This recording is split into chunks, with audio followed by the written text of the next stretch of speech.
Everyone's seen Venus in the sky, but almost no one has actually seen Venus. For years, the surface was a complete mystery, hidden behind clouds so thick not even light could get through. No photos, no color, just guesses. Until now.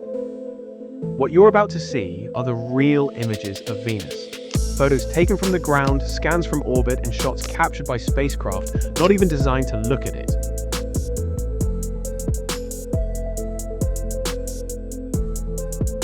They said it couldn't be done.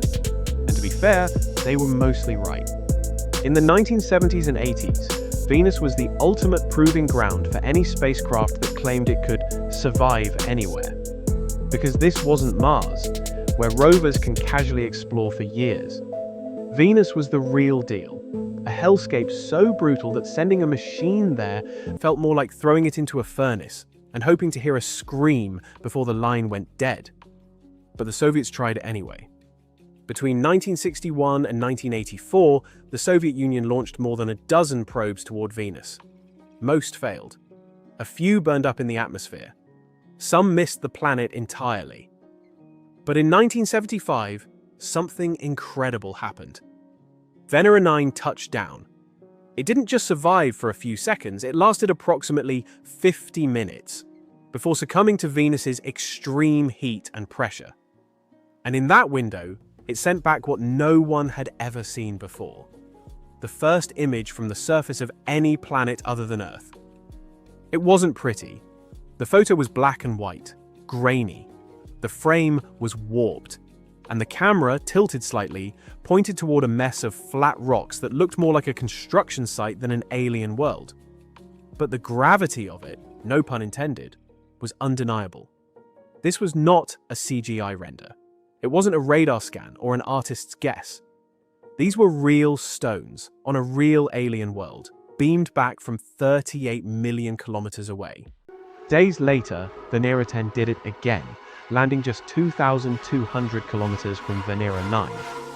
It lasted 65 minutes, long enough to transmit another eerie photo filled with cracked slabs of rock under a haze. And then came the Venera 13 and 14 missions in 1982. That's when things really got weird.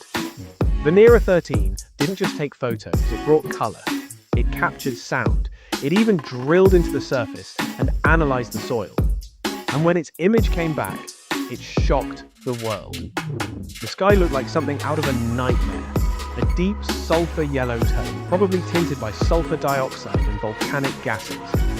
The ground was covered in flat, interlocking rocks that looked like the crust of an overbaked pie. These weren't artist impressions. They were real, raw, distorted by heat, yes, but unfiltered. Exactly as seen by a robotic eye that was dying while it sent them. And what those early Venera missions proved was simple. Venus is not some smooth marble covered in clouds. It's broken, violent, and uninviting. Yet somehow, in those short time periods of survival, humanity got a glimpse of a place that had rejected every other visitor. And that was just the beginning.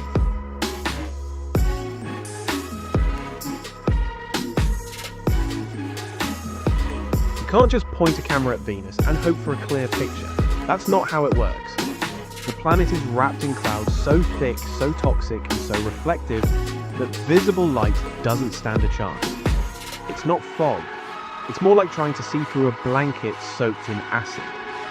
The atmosphere is made of carbon dioxide, pressurized to over 90 times Earth's level, and laced with sulfuric acid droplets. From space, Venus looks like a smooth, yellowish orb, completely blank, totally featureless. For decades, that's all anyone could see. So scientists changed tactics. If you can't look through something, you bounce something off it. Enter radar mapping. In 1989, NASA launched the Magellan spacecraft, a mission that didn't care about pretty photos. Instead, it was equipped with a powerful synthetic aperture radar system, SAR for short, that would orbit Venus and send radio waves straight through the clouds. Those waves would hit the surface, reflect back, and be reconstructed into high-resolution images. Not of light, but of texture, elevation, and structure. Magellan entered Venus orbit in 1990 and spent the next 4 years doing one thing obsessively: mapping. The results were stunning. Not artistic, not colorful, but stunning. Magellan mapped 98% of Venus's surface with a resolution as fine as 100 meters per pixel.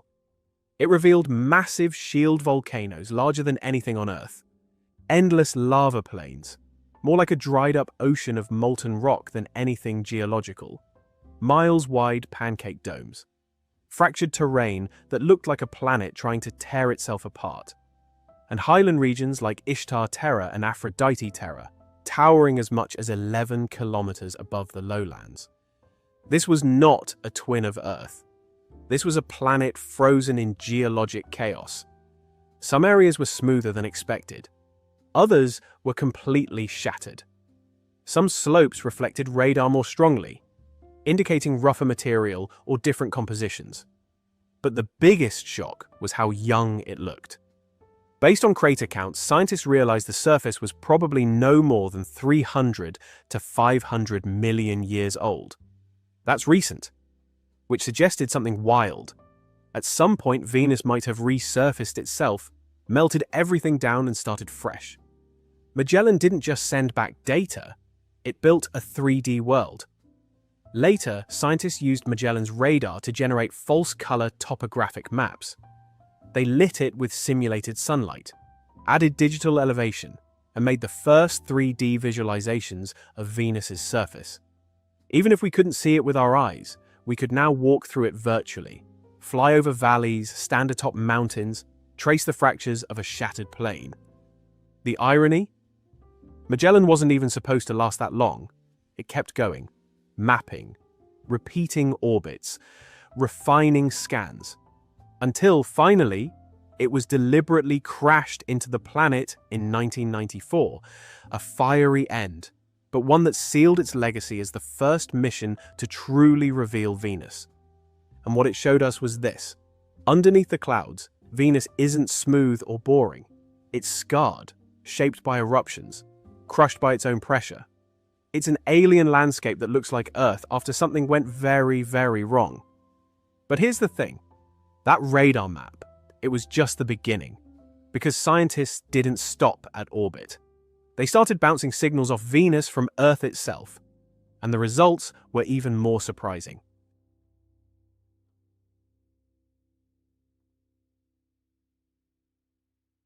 It sounds almost impossible when you first hear it, that we could map the surface of a planet cloaked in clouds from Earth, with no orbiters, no flybys, no satellites, just telescopes on the ground aiming radar waves across millions of kilometers and listening for the faintest whisper of an echo. But that's exactly what scientists did. While spacecraft like Magellan were busy mapping Venus from orbit, another group of researchers was using something far less flashy: Earth-based radar systems. The technique is deceptively simple. A massive radio telescope like Arecibo in Puerto Rico fires pulses of radar waves toward Venus. Those waves hit the surface and scatter. Some bounce straight back toward Earth and are picked up by a second dish, often Greenbank Telescope in West Virginia. This is called bistatic radar. It's not new, but Venus made it incredibly difficult. The signal has to travel across space, bounce off a brutally rough surface, and come back with enough strength to be decoded. A one-way trip can take over 2 minutes, and by the time it gets back, the signal is so faint it's nearly buried in noise. And yet, it works. In the early 2000s, scientists began publishing startlingly detailed radar maps of Venus generated entirely from Earth. These weren't artistic impressions. They showed real surface features: volcanoes, ridges, valleys, craters, with a resolution comparable to orbital maps. And while they couldn't match Magellan's 100-meter resolution, they offered something else: change over time. Because these ground-based systems could remap areas repeatedly, they allowed researchers to compare snapshots of the same terrain years apart. And that's where things got interesting. Some features looked different, not just in brightness or noise, but in shape. There were signs of collapse, new lava flows, or subtle shifts in radar reflectivity. clues that something might be moving beneath the surface. One of the most fascinating areas is Aino Planitia, a vast lowland dotted with volcanic features. Radar scans from 2012 and 2020 suggested changes in surface texture that couldn't be explained by noise or software artifacts. Scientists began to wonder, was Venus still geologically active? Was it still resurfacing parts of itself, quietly erupting, or shifting deep crustal plates in ways we don't fully understand? Even more compelling, these Earth-based observations helped validate Magellan's findings. The areas that appeared rougher in Magellan's scans also bounced radar more strongly from Earth. The smoother plains like Sedna Planitia looked similarly dull in both datasets. It was a strange kind of long-distance confirmation, two totally different approaches, producing eerily similar results. And this method isn't just a backup plan, it's ongoing. Even after the tragic collapse of Arecibo in 2020, radar work continues using other facilities. Greenbank has been paired with NASA's Deep Space Network antennas, and future plans include using phased arrays or potentially even lunar-based radar dishes for even clearer scans. The bottom line? We've never landed anything on 99% of Venus.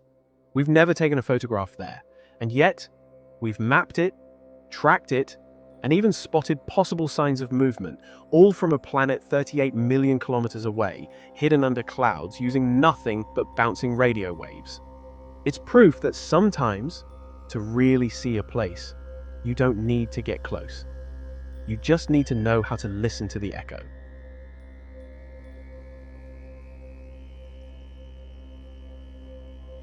Venus isn't shy. It's the third brightest object in Earth's sky, after the Sun and Moon. You can spot it with the naked eye. It appears as the morning star or evening star near the horizon at dawn or dusk, depending on its orbital position. Its brightness has led to frequent misidentifications as aircraft or UFOs. But the weird part is, all that brightness is deceptive. What you're seeing isn't the planet, you're seeing its clouds. The actual surface, still invisible, still hidden. That's why when the Parker Solar Probe captured images of Venus in visible light, the scientific world did a double take. This spacecraft wasn't even meant to study Venus. It was built to plunge repeatedly into the Sun's outer atmosphere, enduring temperatures that would destroy most electronics.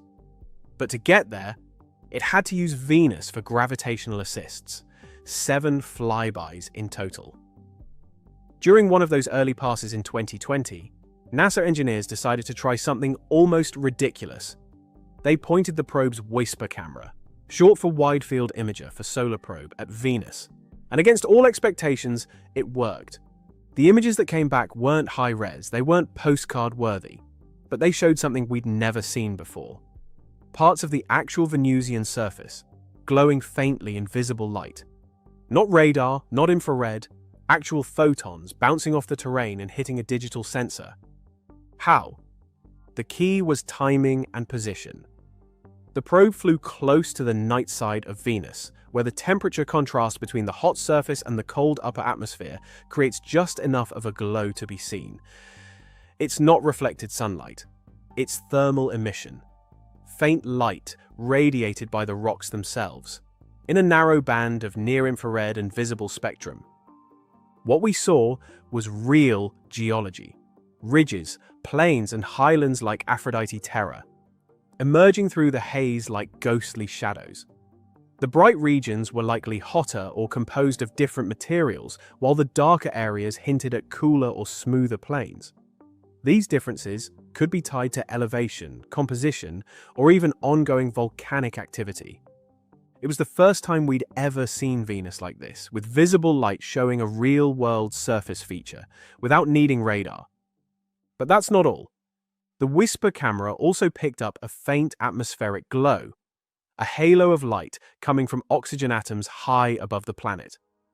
This effect, called air glow, is similar to what we see on Earth in the form of auroras, and it gave scientists a new way to study Venus's upper atmosphere and how it interacts with solar radiation.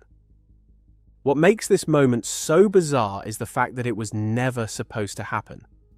WISPR was designed to look at the sun's corona, It wasn't calibrated for low-light imaging of planets. The camera had no filters optimized for Venus. No one expected it to see anything at all. But it turns out, Parker was just in the right place, at the right angle, with just the right sensitivity to catch a glimpse of the planet that's been hiding in plain sight for decades. That one image changed the rules. Suddenly, the idea of imaging Venus in visible light didn't sound crazy. It became part of future mission planning. If a solar probe flying past at 20 kilometers per second could do it without trying, what could we achieve if we actually built a mission designed for it? This new window opened by Parker Solar Probe isn't just a one-off moment. It's a hint that even the most cloud-shrouded worlds might reveal themselves. Not through brute force, but through clever physics and a little luck. And maybe, just maybe, there's a lot more waiting beneath those clouds than we've ever dared imagine.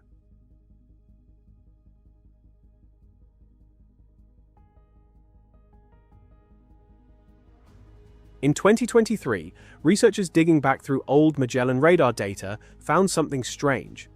2 images of the same volcanic vent, a place called Mart Mons, one of the tallest volcanoes on Venus, taken 8 months apart. And in the second image, the vent looked different. The shape had changed, the walls had collapsed, and radar reflections suggested fresh lava had flooded the floor. It was a quiet revelation, but a massive one. Venus wasn't dormant.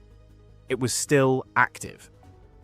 Then, in 2024, another research team, this time using advanced image processing, analyzed thousands of Magellan scans. What they found blew the lid off the old assumptions. A number of different volcanic features showed signs of recent change. Not just at Mart Mons, but at Sif Mons, Niobe Planitia, and other regions too. Some had fresh flows. Others had new cracks. A few even looked like domes had deflated, as if magma had withdrawn from underneath. These weren't eruptions we caught live, but they were before and after snapshots. Evidence that something deep beneath the surface was shifting, pressurizing, and bursting out. And suddenly that old story, the one about Venus being dead, collapsed. The implications are huge. Volcanic activity means internal heat. It means the core hasn't cooled, the mantle hasn't gone still. It could mean Venus still has a lithosphere, mantle convection, maybe even hotspots like Earth's, fueling steady eruptions over time. And if the planet is venting heat, it could also be venting gases, sulfur dioxide, carbon monoxide, or even trace gases like phosphine, which some scientists controversially proposed as a possible biosignature in 2020. The atmosphere of Venus is thick and chaotic, but fresh volcanic eruptions could directly influence its composition, its dynamics, and its strange chemistry. That might explain why its upper atmosphere changes so much, why sulfuric acid levels fluctuate, why there are unexpected UV absorbers and unexplained dark streaks in the cloud decks. All of that could trace back to the ground and to volcanoes that haven't stopped breathing. Here's the best part. We're about to get confirmation. NASA's upcoming Veritas mission and ESA's Envision orbiter, both scheduled for the early 2030s, are being designed with high-resolution radar and spectroscopic tools that can watch for active volcanism in real time. Not just a few vent changes, but flows, thermal spikes, and possible gas plumes. We might actually catch an eruption as it happens, something no one's ever done on Venus. And if that happens, if we see fire on a world that was once thought geologically silent, it's going to reshape how we think about inner planets, habitability, and Earth's own long-term future. Because Venus isn't dead, it's just hidden. And now that we know where to look, it's starting to show signs of life. Not biological life, but the kind that rises up from molten rock and reshapes a world in silence. Let's make something clear. Most people have seen Venus, but almost no one has actually seen Venus. When you search Venus online, you get dozens of polished visuals. Beautiful spheres wrapped in orange or purple clouds. They look stunning, but they're not real. They're artistic interpretations or filtered composites. The real images of Venus, They don't look polished, they look uncomfortable, unforgiving, and most of all, unfiltered. So, let's go through them, one by one. Start with the Venera lander photos. These are some of the only real photos ever taken from the surface. No spacecraft since has managed to do the same. What you're looking at in these grainy, wide-angle panoramas is a flat, broken landscape. Pale, jagged rocks, baked under a hazy sky. In some frames, you can even see parts of the lander itself, like the antenna or the camera housing. The rocks look strange at first, layered and interlocked, almost like cracked ceramic tiles. That's because Venus's intense heat and pressure deform everything. The planet's surface is 465 degrees Celsius, and the atmospheric pressure is 92 times Earth's. Those slabs may have been formed from lava flows fractured under stress, or thermally weathered by the harsh climate. Now look at the colors. They're not natural the way we think of color. These are processed to reflect what the lander cameras saw under Venus's thick clouds. The hues are mostly yellows and browns, tinged by sulfur and heat distortion. This is Venus under its own light, filtered through an atmosphere we still don't fully understand. Then there's Magellan's radar maps. These aren't photographs, they're radar reflections, converted into black and white or false color visuals. But they're just as real. Bright areas indicate rough terrain, mountains, ridges, or jagged lava fields. Darker areas show smooth plains or lower elevations. In many of these radar images, you'll spot vast volcanoes with wide domes and collapsed calderas. Some are larger than anything on Earth. Others are arranged in strange patterns, like tessera terrain, where the crust has been crushed, folded, and bent over millions of years. And finally, Parker Solar Probe's visible light images. This is where things get strange. These are the first ever surface images of Venus captured using visible light from orbit.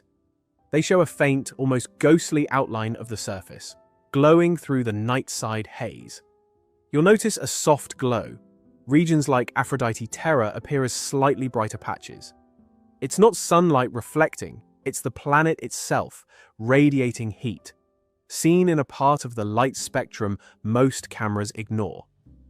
At first glance, these images might look like they're missing detail, but that's because they weren't designed for this. Parker's camera was built to stare at the sun, and yet it still picked up the faint outline of real Venusian terrain in visible light. That shouldn't have been possible, but it was. The key is this. Every one of these images, Venera, Magellan, Parker, shows a different layer of Venus. Not metaphorically, literally. Venera shows the ground up close, what you'd see if you were standing there.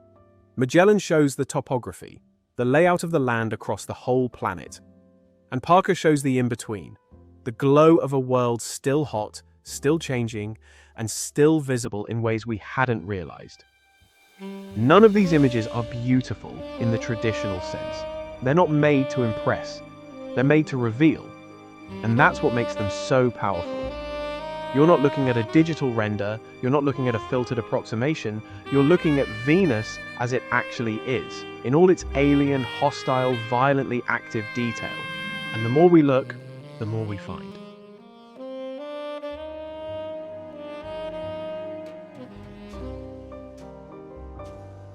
Right now, space agencies like NASA and ESA are building new missions designed specifically for Venus.